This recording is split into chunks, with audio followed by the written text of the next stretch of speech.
There's a moment that every single guitarist remembers. And it's not the first chord they manage to play or even the first song they get through from start to finish. No, it's something quieter, something much more personal. It's that instant when you just sit down with the instrument, and before a single note is played, you feel it. You feel that inside that wooden box, there's a story just waiting to be told, a voice you don't know yet, but one that feels like it's already calling out to you. Over the years, I've seen so many people just give up on the guitar out of pure frustration. They see it as this mountain they have to climb, an object that needs to be dominated. And that whole approach, that idea of conquest, well, I can tell you now, it almost always leads to failure. So what I want to share with you here is a completely different way of thinking. Instead of seeing the guitar as something to be conquered, I want you to see it as something else entirely. As this slide says, it's not about conquering an object. It's about building a friendship. So, let's start right there, with that very first meeting. Think about it for a second. How do we get to know people? When you meet someone for the first time, you don't just immediately ask them for their deepest secrets, do you? Of course not. There's a greeting, a first contact, a moment to just observe, to listen. Well, with a guitar, it's exactly the same. So let's forget about chords and scales for a minute, and forget about that rush to play something that sounds like a song. Today, we're not doing any of that. Today, we're just going to say hello. Right. The very first thing we're going to do is listen to it. Yes, listen, before we even try to play it. Just pick it up, find a comfortable spot to sit, and just be silent for a moment. Do you hear anything? At first, it might seem like there's nothing at all, but believe me, there's more there than you think. Okay, now bring your ear really close to the sound hole, that circle right in the middle of the body. And very, very gently, just brush one of the strings with the tip of your finger. You should hear a little murmur, a really subtle sound of wood vibrating with metal. That, right there, that's its first hello. It's the sound of all its potential, just waiting. And now, let's feel it. Run your hand over the top, that big, smooth surface. Feel the texture of the wood, the curves of its body. This is a sensory introduction, getting to know it by touch.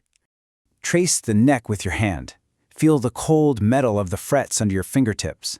And now, rest the guitar against your chest and just breathe. Can you feel that tiny vibration that reaches your body? I know, it's almost nothing, but it's there. That little vibration is the guitar's heart, welcoming you. It's proof that this isn't just an inanimate object. It's alive. It responds. Now, what's really fascinating about this is that every single guitar has its own personality.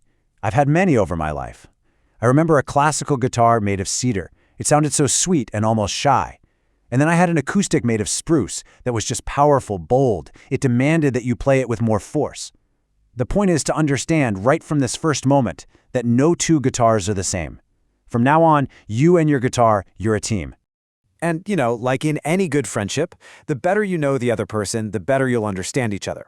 So before we ask it to sing for us, let's get to know the parts of its body. But listen, this is not going to be a boring anatomy lesson from a textbook. Think of it more like you're being introduced to the members of a family.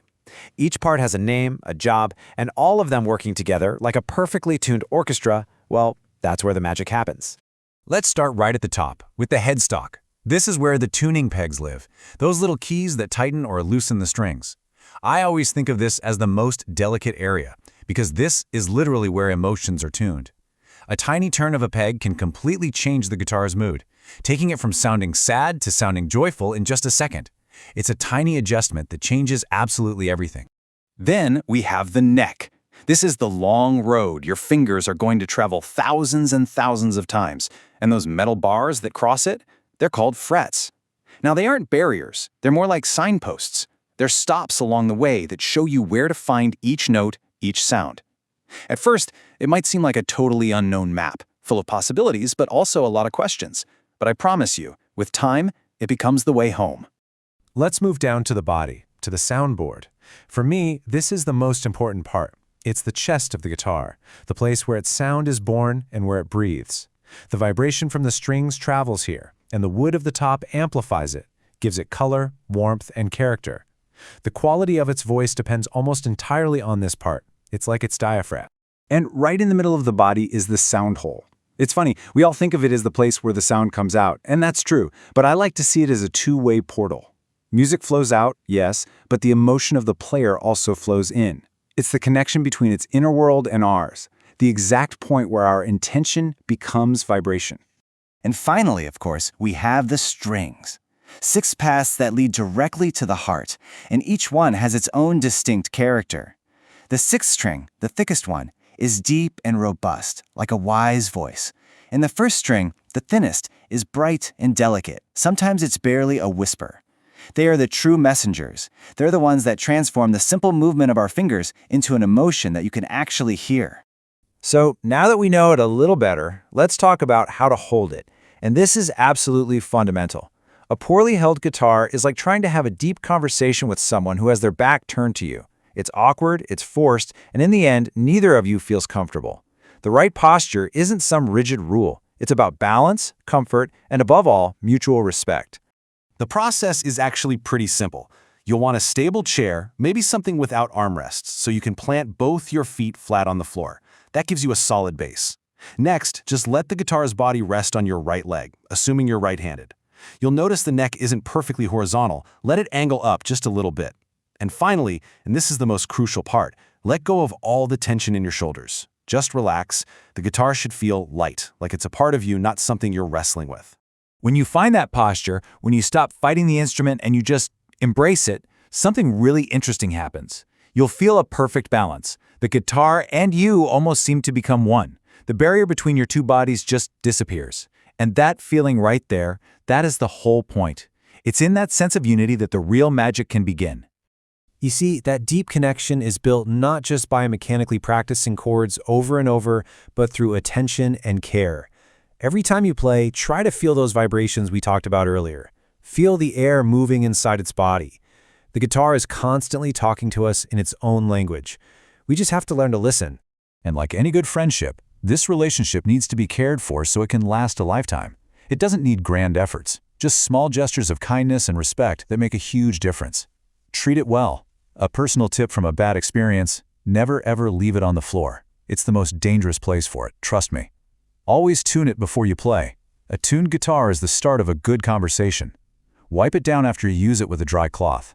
And don't rush. Everyone learns at their own pace. And finally, the advice that sums it all up. Listen more than you play. It's about understanding its language before you demand that it speaks yours. If you treat it well, if you listen to it, if you put your heart into every note instead of just your fingers, you'll discover something amazing. The guitar doesn't need words to communicate. It speaks in vibrations, in silences, in emotions that only the player can truly understand. This has all been just the first step, really. The initial greeting. It's about learning to see the guitar with new eyes, not as a challenge you have to conquer, but as a companion for a journey.